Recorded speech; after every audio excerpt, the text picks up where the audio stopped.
No hay forma de escapar de ellos. Los alimentos demasiado dulces, llenos de grasas malas y ricos en energía, están en todas partes. Desde hace décadas, estos modernos hábitos alimenticios le causan problemas a nuestro cuerpo. ¿Pero qué hay del cerebro? ¿Perjudica una mala alimentación también nuestra salud mental, nuestro estado de ánimo y nuestra capacidad cerebral? Sabemos que la comida chatarra engorda, pero también puede atrofiar el cerebro. Entre tanto, también los investigadores del cerebro estudian las consecuencias de nuestros hábitos alimenticios. Una alimentación alta en grasas y rica en azúcar produce cambios a largo plazo en ciertas zonas del cerebro. Esta ciencia, aún joven, revela una nueva faceta de nuestra alimentación.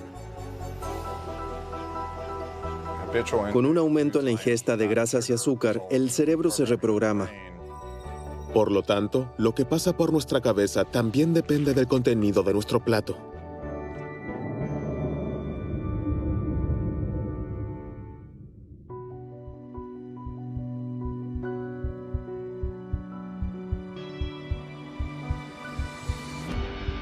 Todo comienza con las primeras comidas, antes del nacimiento.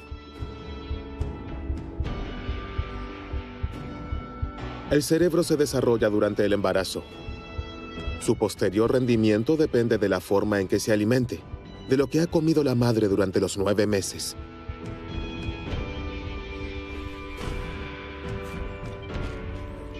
Hace tiempo que se conocen las consecuencias de una mala alimentación para la salud del feto. En la actualidad, en Australia, los científicos se ocupan también de los efectos de la alimentación en las funciones cerebrales. Felice Jacka es profesora en la Universidad de Melbourne. Estudió el comportamiento de miles de niños después de haber observado los hábitos alimentarios de sus madres en un amplio estudio de 23,000 mujeres embarazadas. Seguimos de cerca qué comida chatarra y alimentos procesados industrialmente comían y qué alimentos saludables, nutritivos y ricos en fibra. Luego examinamos la salud emocional de los niños de 18 meses a 5 años. Por supuesto, también se tuvieron en cuenta factores como el nivel de formación, los ingresos, la salud mental de la madre y el estilo de la educación. El resultado fue evidente. Las madres que consumieron más comida chatarra y alimentos procesados industrialmente, como refrescos dulces, refrigerios salados, pasteles y galletas durante el embarazo, tuvieron hijos más propensos a la agresión y las rabietas. Esta preocupante correlación sugiere que la alimentación de la madre afecta la salud mental del niño. Esto aún no se ha probado a nivel biológico. Pero Felice Jacka ya está convencida de ello. Este amplio estudio noruego mostró que la alimentación de los niños también es importante, independientemente de lo que haya comido la madre. Los niños que comían demasiada comida chatarra y muy poca comida saludable a menudo mostraban un comportamiento furioso o agresivo, pero también dolor, miedo, inquietud y pesadillas. Desde entonces, las conclusiones de Felice Jacka han sido confirmadas por estudios en España, los Países Bajos y Canadá.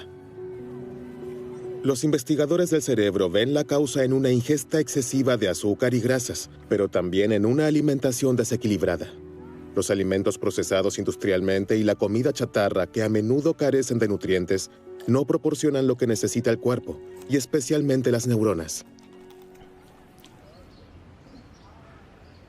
En este laboratorio de la Universidad de Burdeos, los científicos están investigando los efectos de la alimentación incompleta en el cerebro de ratones.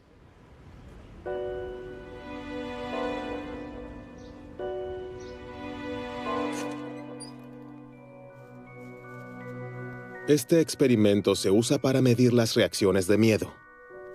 El animal tiene la opción de poder explorar la parte iluminada o esconderse en la sombra.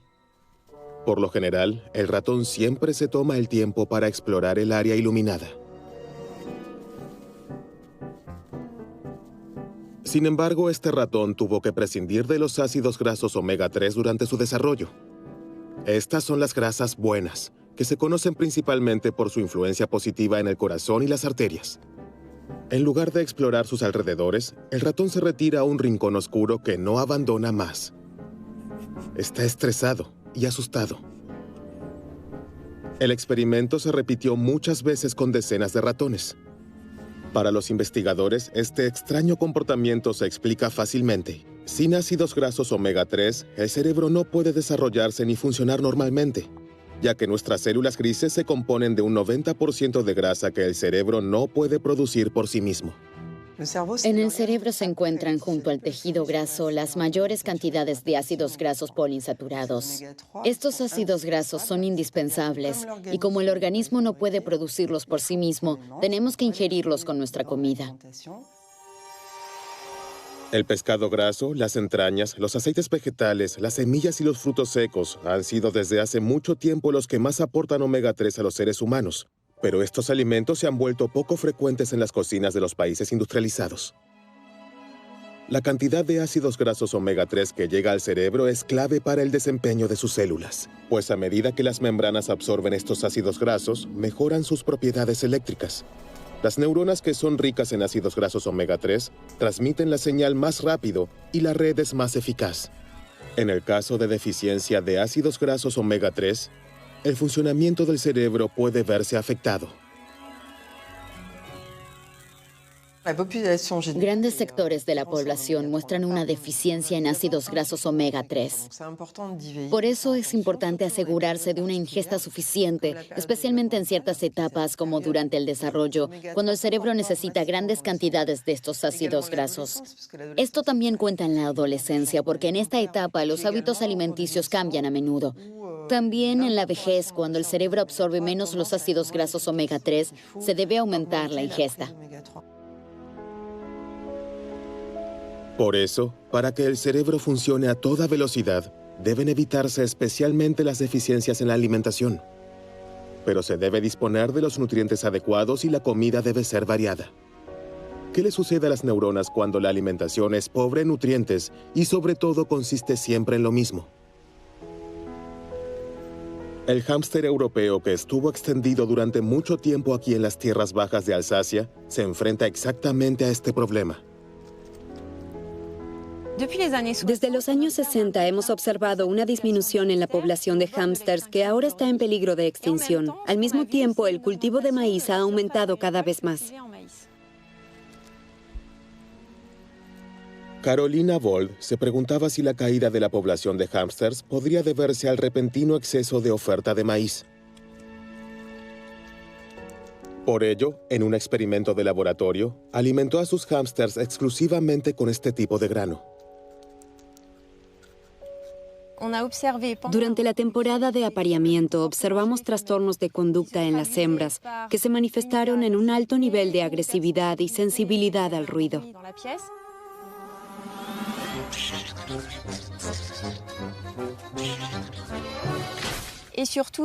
Pero sobre todo, estas hembras se comían a sus crías el día de su nacimiento. Esto se observó en más del 80% de las hembras. La mala alimentación es suficiente para convertir al hámster en un asesino de hijos. La causa es la falta de una simple vitamina.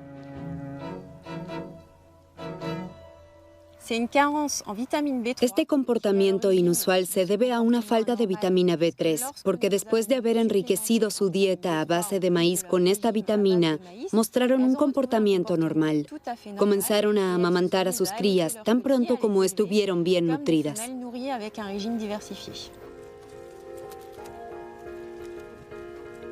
El canibalismo de los hámsters es preocupante. ¿Podría una alimentación poco equilibrada y deficiente llevar también al ser humano a un comportamiento agresivo y violento?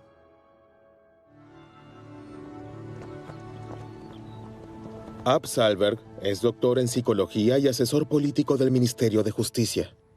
Su área de especialización, alimentación y delincuencia.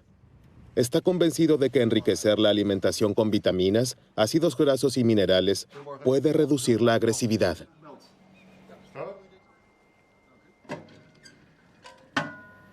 Esta hipótesis es difícil de verificar en la vida normal, porque nuestro comportamiento y nuestros impulsos están determinados por numerosos factores y circunstancias. Las cárceles parecen ser un entorno casi ideal para la investigación de la alimentación, porque allí no intervienen numerosos parámetros.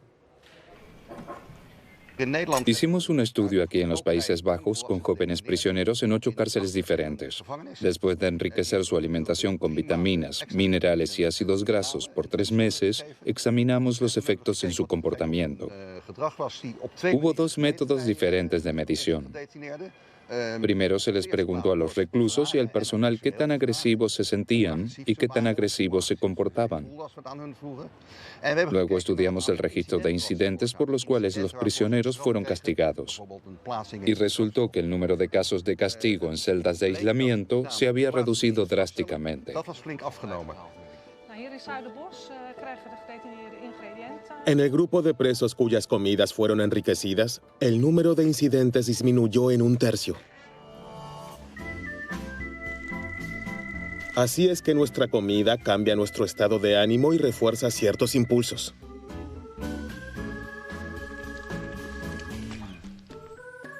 Pero ¿puede la alimentación influir también en las decisiones que creemos tomar libremente?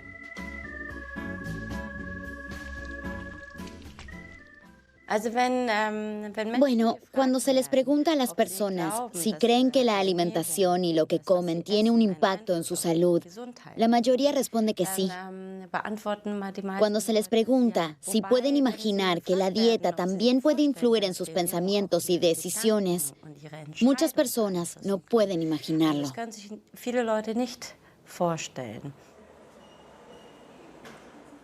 Pero eso es exactamente lo que ha demostrado por primera vez So-Yeon Park del Instituto de Psicología de la Universidad de Lübeck. Sus estudios han revelado el mecanismo por el cual la alimentación puede influenciar nuestros pensamientos. Con este fin, la investigadora desarrolló un experimento muy original. Imaginemos el siguiente dilema. El dinero sobre la mesa debe dividirse en 2 cantidades. Pero es su compañero de juego, un desconocido, quien decide esta división. Te daré 2 euros y me quedaré el resto. Si acepta esta oferta injusta, obtendrá algo de dinero, pero mucho menos que él. Si la rechaza, ambos se van con las manos vacías. ¿Qué elegiría? ¿Acepta la oferta y toma los 2 euros, aunque se sienta engañado? ¿O la rechaza y se va con las manos vacías, pero con la frente bien alta? Sorprendentemente, que tome el dinero o no depende de lo que haya comido antes.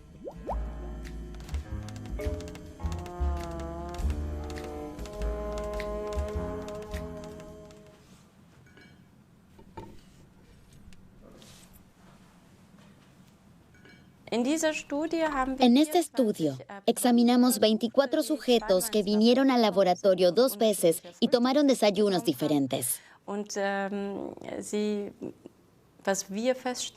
Y lo que descubrimos es que la misma persona tomó decisiones muy distintas dependiendo de lo que comió esa mañana.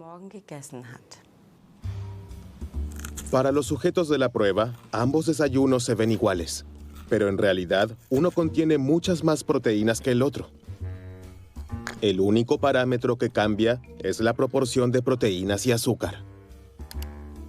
Unas pocas horas después de la comida, el sujeto de prueba debe realizar varias pruebas en el ordenador. Hoy tiende a aceptar la oferta. Su interés personal pesa más que su disgusto. Será un poco más rico al final del día. La semana anterior la había rechazado a menudo y casi no ganó nada.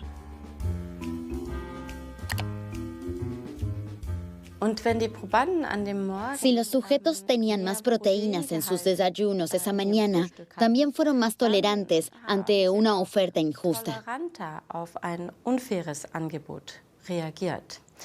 Y si tenían más carbohidratos en el desayuno, eran más sensibles a las ofertas injustas. Si el contenido de proteína es bajo, los sujetos de prueba rechazan las ofertas injustas en promedio 2 veces más. Pero ¿cómo se puede explicar este sorprendente resultado? En busca de evidencia biológica para su observación, los científicos realizaron análisis de sangre. Enviaremos la sangre directamente al laboratorio y luego la analizarán en busca de componentes hormonales y aminoácidos, especialmente las hormonas insulina, cortisol, adrenalina, ACTH, y en el caso de los aminoácidos, especialmente triptófano y tirosina.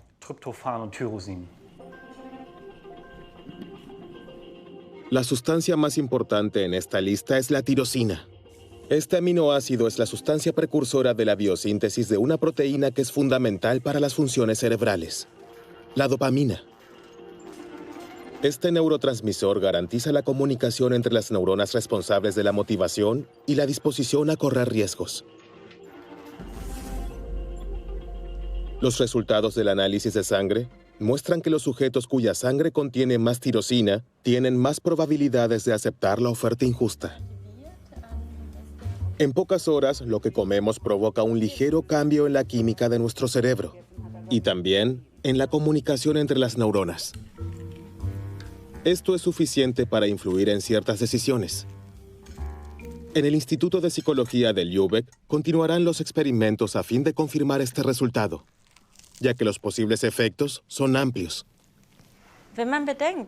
Si tenemos en cuenta que comemos 3 veces al día y eso todos los días, el poder que tiene la alimentación para cambiarnos o formarnos es enorme.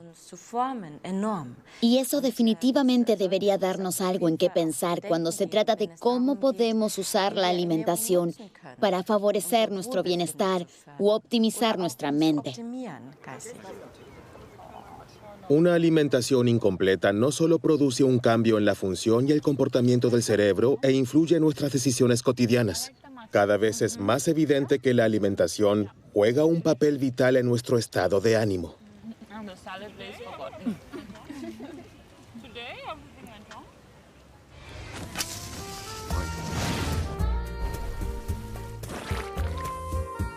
Pero ¿qué pasa con la comida chatarra rica en azúcar y grasas malas?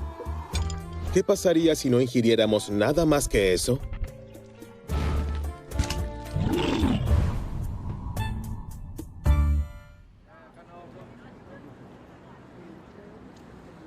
Científicos australianos de la Universidad de Sydney se ocupan de esta cuestión.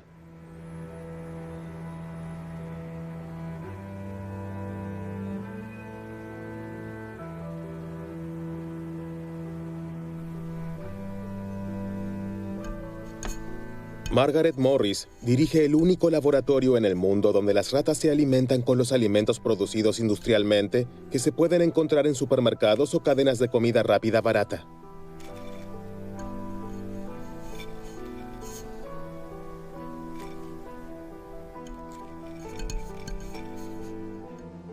Para nuestro experimento, damos de comer a las ratas alimentos habituales como paté de carne, papas fritas, pasteles y galletas. Todos estos alimentos están disponibles en todas partes y son baratos. De esta manera, simulamos la alimentación del mundo occidental.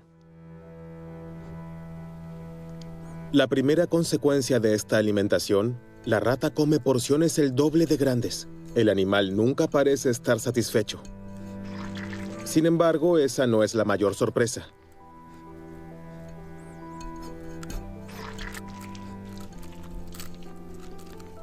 Estamos particularmente interesados en los efectos de esta alimentación en la memoria de los animales. Los medimos con la ayuda de una conocida prueba de comportamiento de reconocimiento de objetos.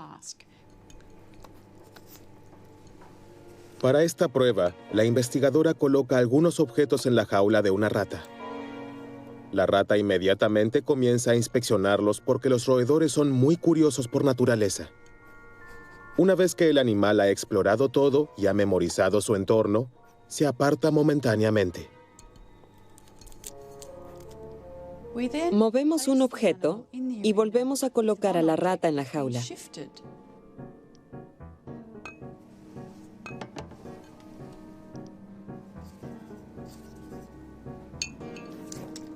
Cuando regresa, la rata pasa más tiempo examinando el objeto movido porque el otro objeto ya lo conoce. Está en su memoria.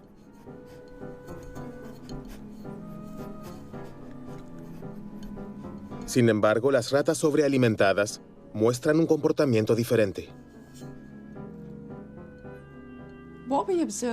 Los animales que reciben alimentos muy ricos en grasas o azucarados o ambos reconocen el objeto movido con menos frecuencia. A diferencia de las ratas sanas, dedican aproximadamente la misma cantidad de tiempo a examinar ambos objetos. Esto indica un daño en la memoria espacial.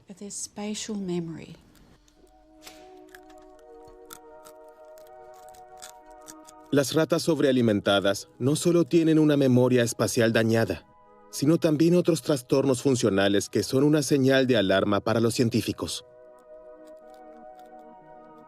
Estos indican cambios en el hipocampo, una pequeña región profunda del cerebro responsable del aprendizaje y la consolidación de los recuerdos. Estudios recientes muestran que los alimentos energéticos también dañan el hipocampo humano.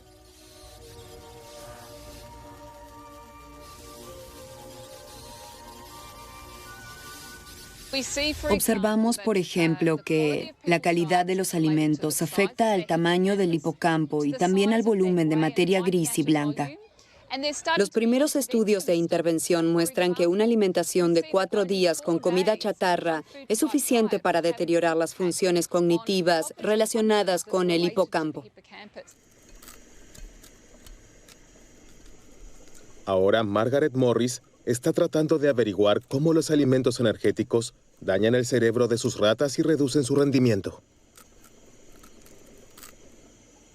Tiene una hipótesis. El consumo excesivo de grasa y azúcar desencadena una reacción inflamatoria que se propaga a las neuronas.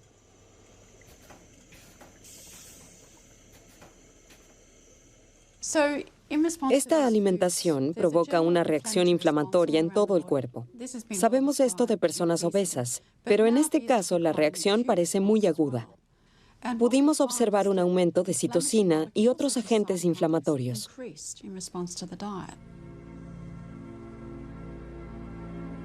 Una alimentación demasiado abundante desequilibra el sistema inmunitario.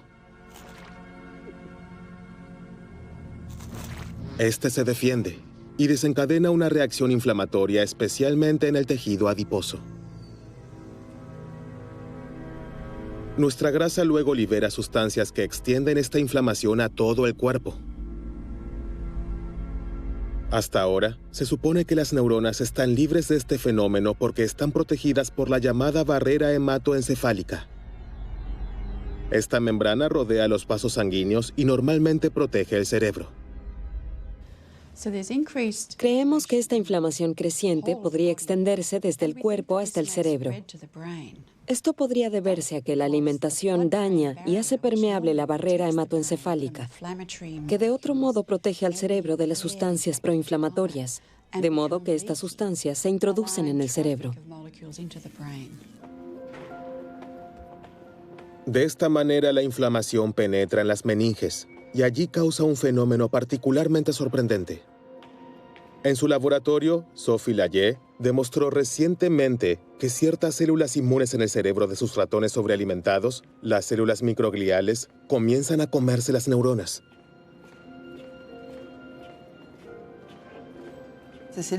Estas células microgliales en el cerebro son importantes porque comen neuronas muertas. Sin embargo, si se descontrolan debido a una alimentación desequilibrada, también comienzan a comerse las neuronas vivas. Si esto adquiere proporciones extremas, contribuye de manera decisiva a la destrucción de las redes neuronales y de las neuronas funcionales que en realidad están sanas. Esta reacción de las células microgliales pudo filmarse in vitro. Las imágenes muestran la energía con la que trabajan. Los rojos son fragmentos de las neuronas que se comen. En el caso de un ratón obeso, su actividad aumenta frenéticamente. Ahora se sospecha que este fenómeno perjudica significativamente la función cerebral.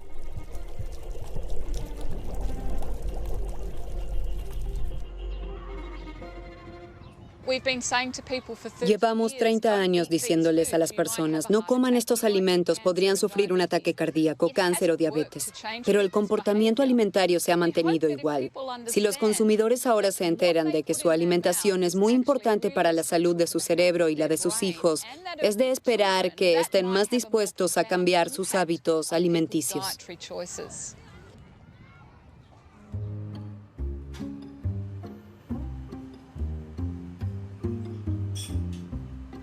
Microscopio, mini pipeta y un dispositivo de registro altamente sensible, Xavier Fioramenti posee todas las condiciones técnicas para medir la actividad eléctrica de una sola neurona.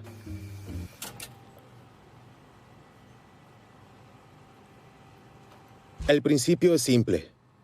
El corte cerebral de un ratón se encuentra en un líquido que lo mantiene vivo.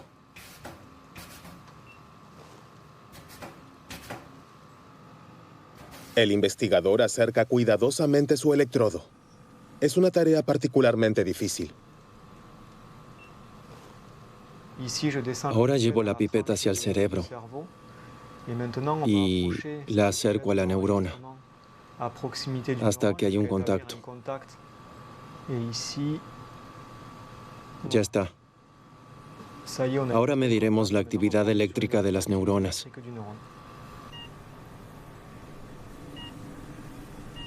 Las oscilaciones hacia arriba son potenciales de acción. De esta manera, las neuronas codifican su información.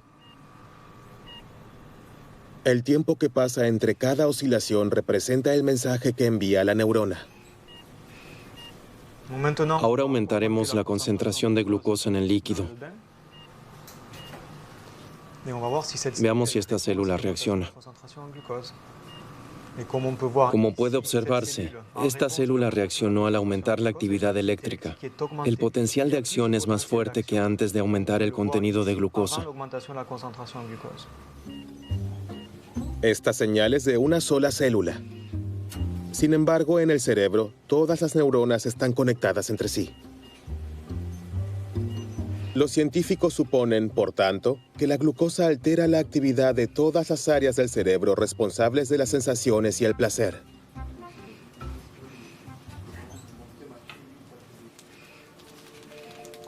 Entonces, ¿el azúcar toma el control de nuestra libertad de elección? Hasta ahora es solo una hipótesis.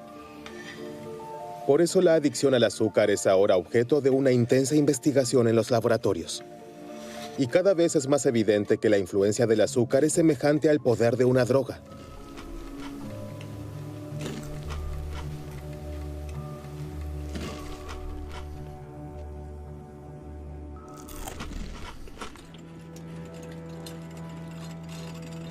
Serge Ahmed fue uno de los primeros en probar esto con un experimento muy sencillo.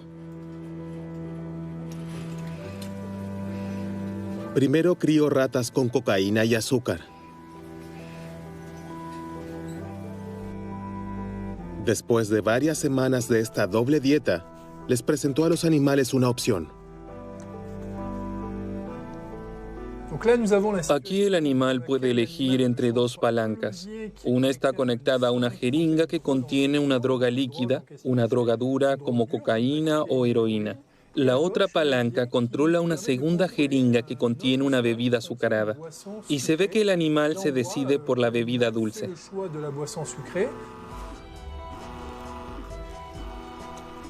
Las ratas eligen agua azucarada 4 veces más a menudo que la droga. Aunque en el caso de la glucosa no hay riesgo de sobredosis, se ve claramente que el deseo no puede reprimirse. Este experimento muestra que el azúcar tiene un potencial adictivo más alto de lo que pensábamos anteriormente. Incluso puede ser más adictivo que las drogas duras como cocaína y heroína.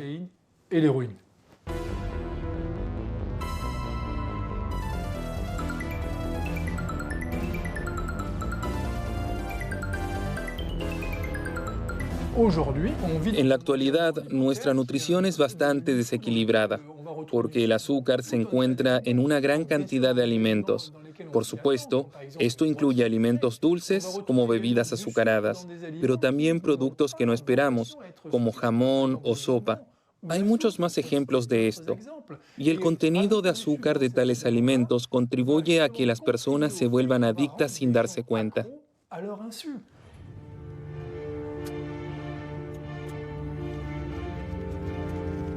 Aquí en el Oregon Research Institute se investiga el impacto de los alimentos azucarados en el cerebro humano.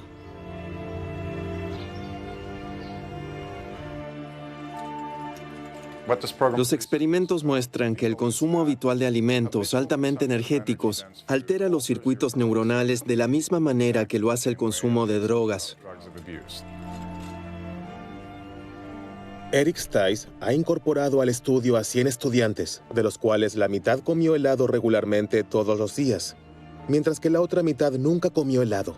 Todos vinieron al laboratorio a tomar un batido en una máquina de resonancia magnética, y de esta manera se les proporcionó a los investigadores una idea de su actividad cerebral. Le damos un batido de chocolate hoy y anotamos la actividad de su cerebro, en el momento en el que da un sorbo y justo antes de hacerlo. De esta manera, queremos descubrir más sobre las consecuencias neuronales del consumo de alimentos altamente energéticos. Con la ayuda de un tubo, el sujeto de prueba puede beber el batido sin mover la cabeza. Descubrimos que en el caso de las personas que nunca toman helado, el sistema de recompensa está muy activado, mientras que en los sujetos de prueba que toman helado todos los días, no pudimos observar prácticamente ninguna activación. Esto demuestra que la ingesta regular de alimentos muy altos en calorías reduce significativamente el placer del consumidor. El sistema de recompensa crea una sensación de placer. Reacciona de manera particularmente intensa al consumo de azúcar. Sin embargo, la ingesta excesiva de azúcar reduce su capacidad de respuesta, haciendo que la misma dosis de azúcar sea menos placentera en algún momento. Con su experimento, Eric Stice descubrió otro efecto que es más sutil y quizás incluso más peligroso. Al comer demasiado azúcar, el cerebro es hipersensible a las imágenes de alimentos.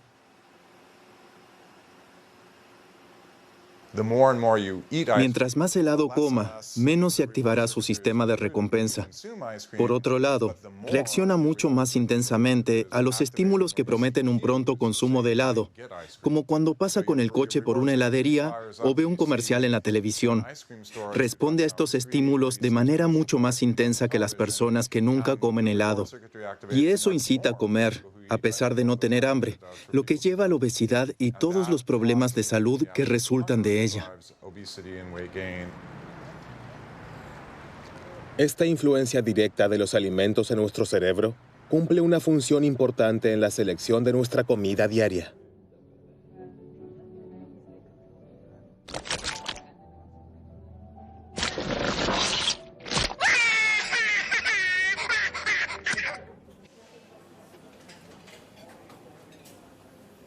¿Qué ocurre en el cerebro en el momento que elegimos un postre en lugar de un entremés o pescado en lugar de carne? ¿Quién mueve realmente los hilos?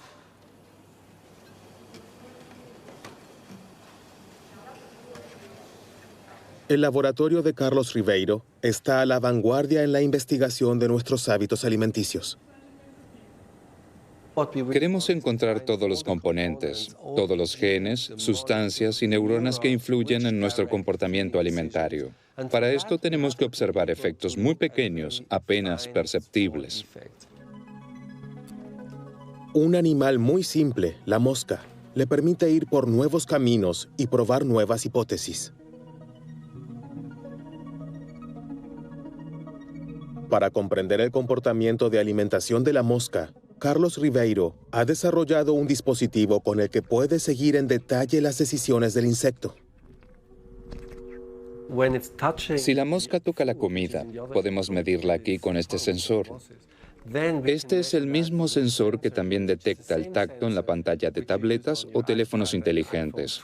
Solo que aquí no se toca la pantalla, sino la comida. De esta manera, podemos ver exactamente si la mosca opta por proteínas o por azúcar. Pero también investigamos cómo come, en qué cantidades, con qué rapidez y con qué frecuencia. Analizamos en detalle sus decisiones que son controladas por el cerebro. Con la ayuda de esta técnica, ha demostrado que la mala alimentación tiene una influencia decisiva en el comportamiento alimentario. Por supuesto, las moscas que han sido privadas de proteínas elegirán alimentos ricos en proteínas. Sin embargo, observando más de cerca, descubrió que este no es siempre el caso.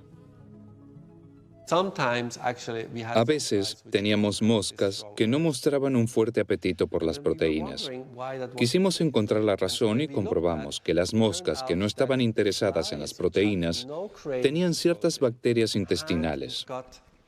Después de numerosos experimentos, quedó claro que el apetito por las proteínas de las moscas fue inhibido por dos bacterias intestinales muy específicas.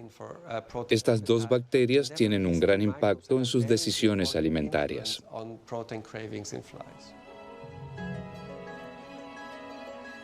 El comportamiento alimenticio de las moscas está influenciado por las bacterias en sus intestinos. Este sorprendente descubrimiento plantea una pregunta importante. ¿Las bacterias en nuestra propia flora intestinal, conocida por los científicos como microbiota intestinal, afectan también nuestro cerebro? ¿Cumplen alguna función en nuestros hábitos alimenticios?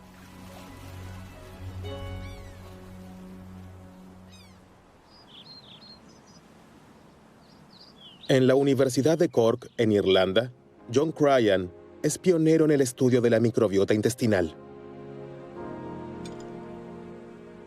Logró demostrar que las bacterias intestinales también influyen en ciertos comportamientos de los mamíferos.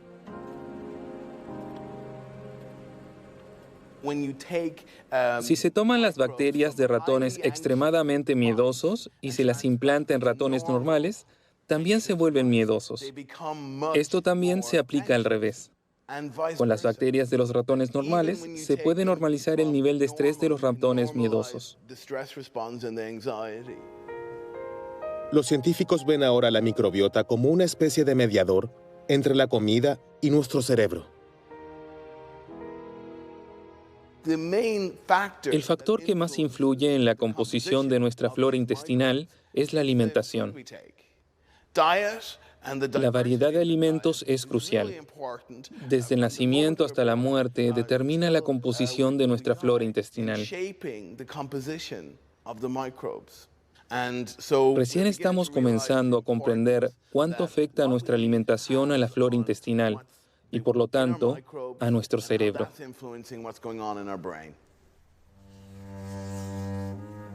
El hecho de que nos sintamos bien depende, entre otras cosas, del bienestar de nuestra microbiota.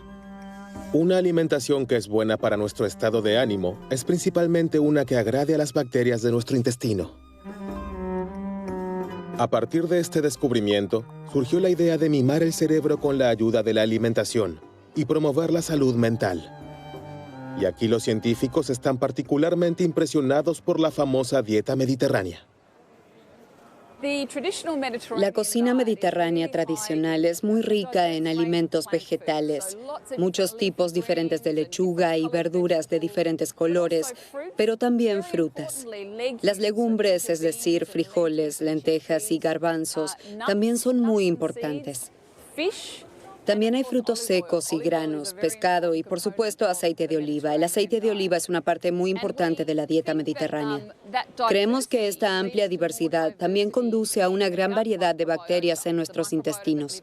Y esta diversidad de la flora intestinal, a su vez, garantiza una buena salud.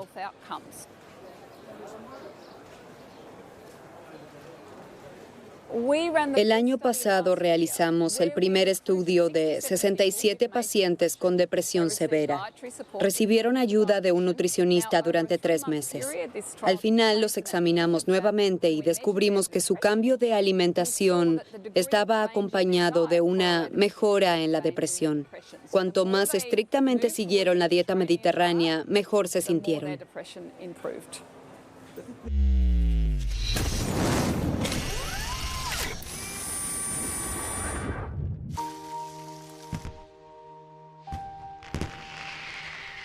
Alimentación al servicio del cerebro. Esta idea se está imponiendo cada vez más. Los científicos ahora están siguiendo todas las pistas. Las especias que se han utilizado en la medicina tradicional india durante siglos ahora se están investigando en los laboratorios debido a sus efectos positivos en la psique.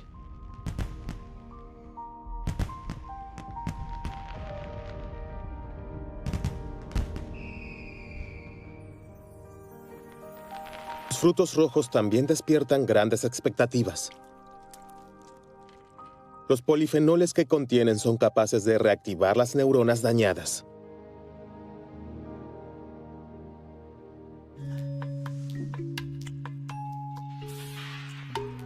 Entonces, ¿son los frutos rojos y las especias remedios milagrosos que mantienen nuestras neuronas siempre jóvenes? Aún es demasiado pronto para responder a esta pregunta. La ciencia recién está comenzando a desentrañar los misterios de esta increíble conexión entre la alimentación y el cerebro.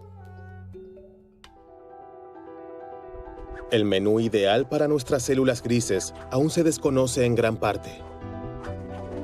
Sin embargo, una dieta variada y equilibrada que no contenga alimentos procesados industrialmente y azúcares, y que incluya muchas frutas y verduras, parece ser la mejor receta para mantener nuestras capacidades mentales. A mi abuela le gustaba decir, eres lo que comes, así que come bien. Y la ciencia comienza a reconocer cuánta razón tenía. ¿Podemos reducir la tasa de criminalidad previniendo las deficiencias en la alimentación? Es demasiado pronto para decir definitivamente que una alimentación saludable afecta nuestro comportamiento. Cuantas más barritas de chocolate comemos, mayor es la tentación, así que comemos más. Alimentamos el monstruo que llevamos dentro. Lo mejor que pueden hacer es alimentar a sus hijos de manera saludable y que no se acostumbren a esas porquerías. Acabo de decir porquería, lo siento.